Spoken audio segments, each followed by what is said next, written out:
अब संघर्ष करें, हम आपके साथ हैं। बहन जी अब संघर्ष करें, हम आपके साथ हैं। बहन जी अब संघर्ष करें, हम आपके साथ हैं। बहन जी अब आगे बढ़े, हम आपके साथ हैं। बहन जी अब आगे बढ़े, हम आपके साथ हैं। बहन जी अब संघर्ष करें, हम आपके साथ हैं। बहन गांधी जी जिंदाबाद। जिंदाबाद जिंदाबाद। बहुत बहुत धन्यवाद। सम्मानित साथियों, आज गोरखपुर के ऐतिहासिक चंपा देवी मैदान में लोकसभा आम चुनाव में बहुजन समाज पार्टी के उम्मीदवारों के समर्थन में आयोजित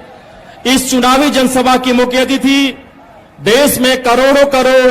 दलितों, पिछड़ों, शोषितों, वंचितों के स्वाभिमान सम्मान की प्रतीक, देश में सामाजिक परिवर्तन की महानायिका, बहुजन समाज पार्टी की राष्ट्रीय अध्यक्ष, देश के सबसे बड़े सूबे उत्तर प्रदेश की 4 बार की मुख्यमंत्री आदरणीय बहन जी हम सभी के बीच में पहुंच चुकी हैं। मैं आप सभी की तरफ से माननीय बहन जी का हार्दिक स्वागत, अभिनंदन, वंदन करता हूं। सम्मानित साथियों, अब मैं अनुरोध करना चाहूंगा कि लोकसभा बांसगांव के प्रत्याशी डॉक्टर रामसमुद्र जी माननीय बहन जी को मुकुट देकर के माननीय बहन जी का सम्मान करने का काम करें। आदरणीय डॉक्टर रामसमुद्र जी।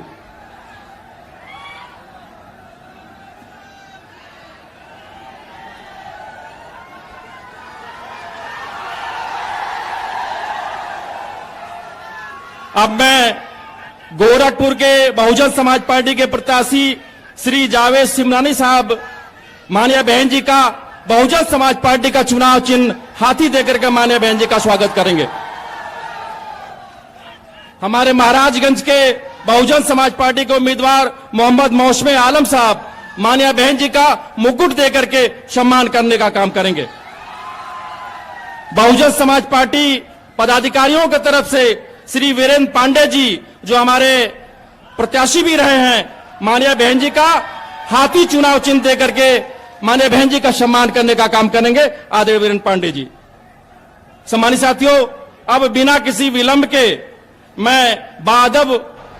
माननीय बहन जी से सादर अनुरोध करना चाहूंगा कि माननीय बहन जी इस उमड़े हुए जनसैलाब को आवश्यक दिशा निर्देश देने की कृपा करें। आदरणीय बहन जी।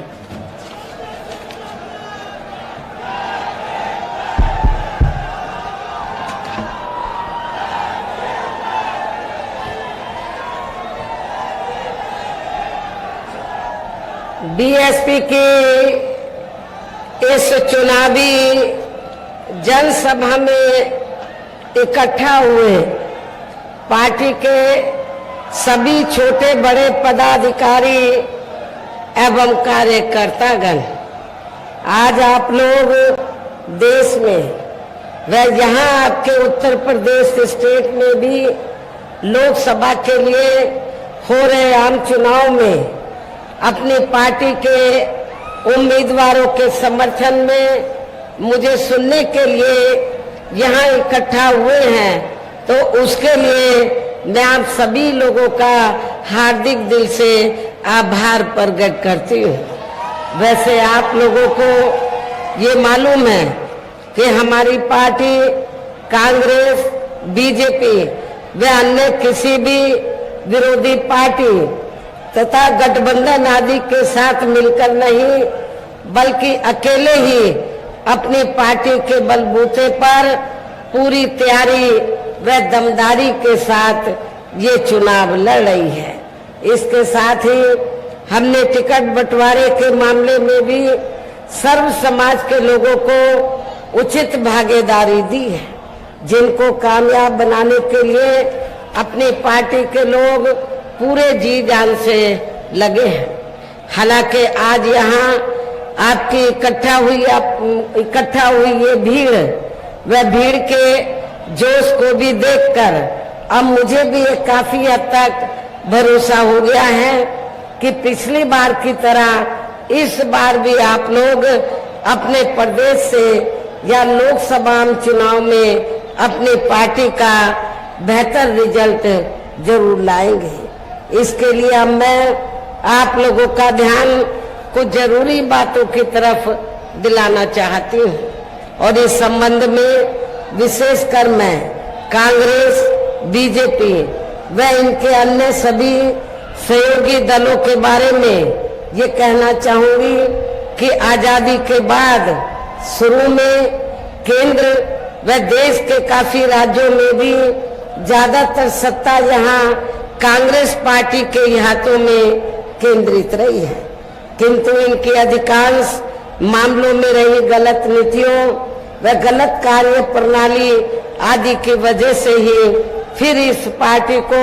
केंद्र व काफी राज्यों की भी सत्ता से बाहर होना पड़ा है तथा यही स्थिति इनकी सहयोगी पार्टियों की भी बनी रही है, जिसके कारण ही फिर पिछले कुछ वर्षों से बीजेपी व इनके सहयोगी दल केंद्र एवं काफी राज्यों की भी सत्ता में काबिज हो गए हैं। लेकिन इनकी भी ज्यादातर रही जातिवादी, पूंजीवादी, संकीर्ण, सांप्रदायिक व द्वेषपूर्ण नीतियों एवं कार्य प्रणाली आदि से तथा इनकी कथनी व करनी में भी काफी अंतर होने की वजह से अब ऐसा लगता है इस बार ये पार्टी भी यानी कि भारतीय जनता पार्टी भी केंद्र की सत्ता में आसानी से वापस आने वाली नहीं है, बशर्ते यदि ये चुनाव इस बार फ्री एंड फेयर होता है तथा आम चर्चा के मुताबिक वोटिंग मशीनों में भी कोई गड़बड़ी आदि नहीं की जाती है। और वैसे भी इस बार चुनाव में इनकी कोई भी पुरानी एवं नई चल रही नाटकबाजी, जुमलेबाजी व गारंटी आदि काम में आने वाली नहीं है, क्योंकि अब देश की जनता काफी हद तक इस बात को समझ चुकी है कि इनकी पार्टी ने अब तक देश के विशेषकर गरीबों, कमजोर तबकों, मध्यम वर्गीय एवं अन्य मेहनतकश लोगों को जो इन्हें अच्छे दिन दिखाने के असंख्य प्रलोभन भरे वायदे किए हैं तथा अनेकों हवाई व कहवाई व कागजी गारंटी आदि भी दी है, तो उनका जमीनी हकीकत में अभी तक इन्होंने लगभग 1/4 हिस्सा भी कार्य पूरा नहीं किया है, बल्कि इसके स्थान पर इनका ज्यादातर समय व ताकत भी या इनके अपने चहेते रहे बड़े बड़े पूंजीपतियों एवं धन्ना सेठों को ही ज्यादा से ज्यादा माला माल व धनवान आदि बनाने में तथा उन्हें हर स्तर पर छूट देने व बचाने में ही लगी रही है, जिनके अधिकांश आर्थिक सहयोग से ही ये पार्टी व अन्य पार्टियां भी अपना संगठन चलाती हैं तथा चुनाव आदि भी लड़ाती हैं, जिसका काफी कुछ खुलासा बॉन्ड की आई रिपोर्ट से भी हो जाता है। और इस संबंध में मैं आप लोगों को ये बताना चाहती हूँ कि अभी कुछ दिन पहले माननीय सुप्रीम कोर्ट ने बॉन्ड के बारे में जो रिपोर्ट का खुलासा किया है, तो उससे ये स्पष्ट हो जाता है कि इस देश में कांग्रेस, बीजेपी व अन्य विरोधी पार्टियों ने यहाँ बड़े बड़े पूंजीपतियों व धन्ना सेठों से अपनी पार्टी के संगठन को चलाने के लिए व चुनाव आदि लड़ाने के लिए तो इन्होंने अरबों खरबों रुपया इस देश के बड़े बड़े पूंजीपतियों व धन्ना सेठों आदि से लिया है। लेकिन उस रिपोर्ट में ये भी स्पष्ट है कि देश के अंदर बहुजन समाज पार्टी ही अकेली एक ऐसी पार्टी है जिसने एक भी रुपया अपनी पार्टी के संगठन को चलाने के लिए व चुनाव आदि लड़ाने के लिए तो देश के किसी भी पूंजीपति व धन्ना सेठ से नहीं लिया है। और इतना ही नहीं, आप लोगों को ये भी मालूम है कि हमारी पार्टी कैसे संगठन चलाती है, कैसे चुनाव आदि लड़ाती है। हमारी पार्टी दूसरी पार्टियों की तरह बड़े बड़े पूंजीपतियों व धन्ना सेठों से अरबों खरबों रुपया लेकर ना तो संगठन चलाती है और ना ही चुनाव आदि लड़ाती है, बल्कि हमारी पार्टी अपनी पार्टी के मेंबरशिप के जरिए जो धन इकट्ठा होता है, मेरे जन्मदिन के मौके पर जो धन इकट्ठा होता है पार्टी के लिए, और चुनाव के दौरान भी जो कार्यकर्ताओं से थोड़ा थोड़ा धन इकट्ठा होता है, तो उस धन से हमारी पार्टी अपने संगठन को चलाती है और चुनाव आदि भी लड़ाती है। ये आप लोगों को अच्छी प्रकार से मालूम है। इसके साथ ही अब ऐसा लगता है कि कांग्रेस पार्टी की तरह ही बीजेपी ने भी केंद्र की तमाम सरकारी जांच एजेंसियों का ज्यादातर राजनीतिकरण ही कर दिया है। इसके अलावा देश के किसान वर्ग भी वर्तमान बीजेपी की सरकार में शुरू से ही अपनी विभिन्न समस्याओं को लेकर काफी ज्यादा दुखी व परेशान रहे हैं और अभी भी हैं। जबकि यूपी में 4 बार हमारी पार्टी की रही सरकार ने इनके हितों का भी हर स्तर पर पूरा ध्यान रखा है। आप लोगों को मालूम है कि जब जब भी उत्तर प्रदेश में बीएसपी के नेतृत्व में सरकार बनी है, तो हमारी पार्टी की सरकार ने अपनी हुकूमत के दौरान किसानों को खेती करने के लिए समय से व सस्ते साधन उपलब्ध कराए हैं और उनकी फसल का भी हमारी पार्टी की सरकार ने उचित दाम दिया है। इतना ही नहीं, बल्कि केंद्र में पूर्व की रही कांग्रेसी सरकार की तरह ही वर्तमान भाजपा सरकार में भी इनकी जातिवादी, हीन, सांप्रदायिक एवं पूंजीवादी सोच व नीतियों के चलते ही पूरे देश में सर्व समाज में से खासकर गरीबों, दलितों, आदिवासियों, पिछड़े वर्गों, मुस्लिम एवं अन्य धार्मिक अल्पसंख्यक समाज के लोगों का भी पूर्ण रूप से विकास व उत्थान आदि नहीं हो सका है। और इस संदर्भ में वैसे आप लोगों को ये मालूम है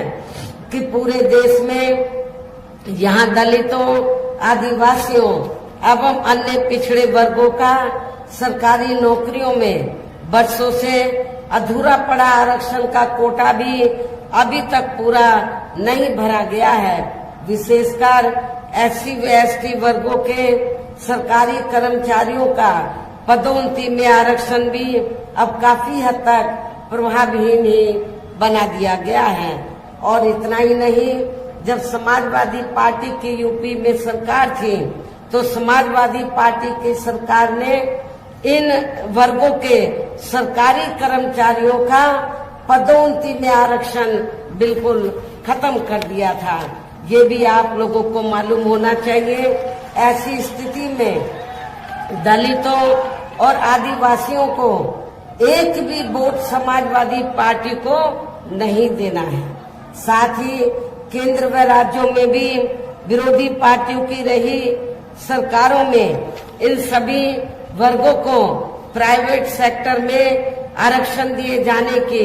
व्यवस्था किए बिना ही इनकी सरकारों के ज्यादातर सरकारी कार्य अब प्राइवेट सेक्टर के जरिए ही इनके बड़े बड़े पूंजीपतियों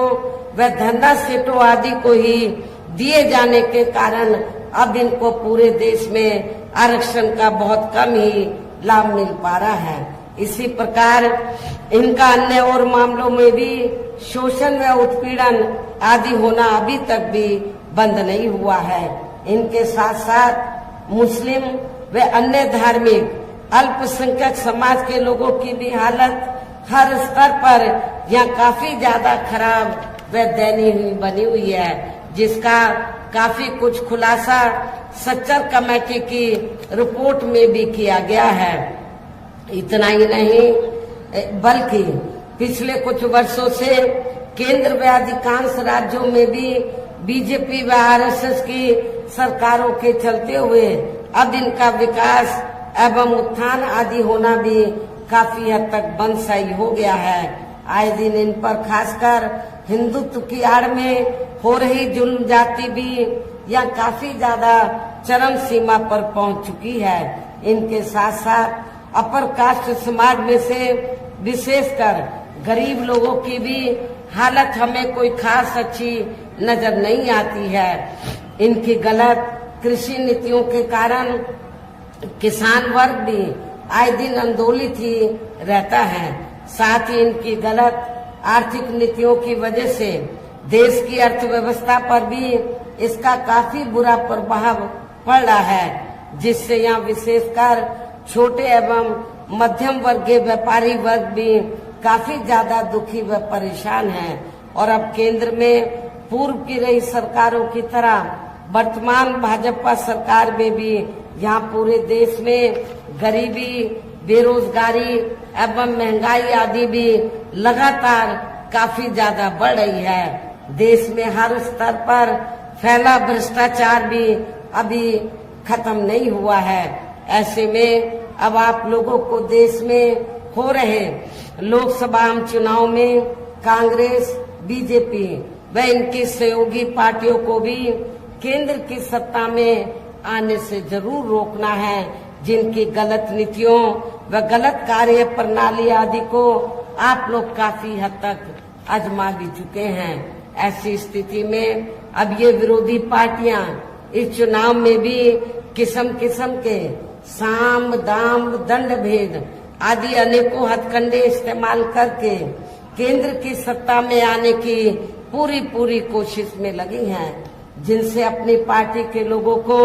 हर स्तर पर काफी ज्यादा सावधान रहना है। और इस मामले में विरोधी पार्टियां अपने अपने पक्ष में हवा बनाने के लिए खासकर मीडिया, ओपिनियन पोल व सर्वे आदि का जो बड़े पैमाने पर इस्तेमाल कर रही हैं, तो उनसे भी अपनी पार्टी के लोगों को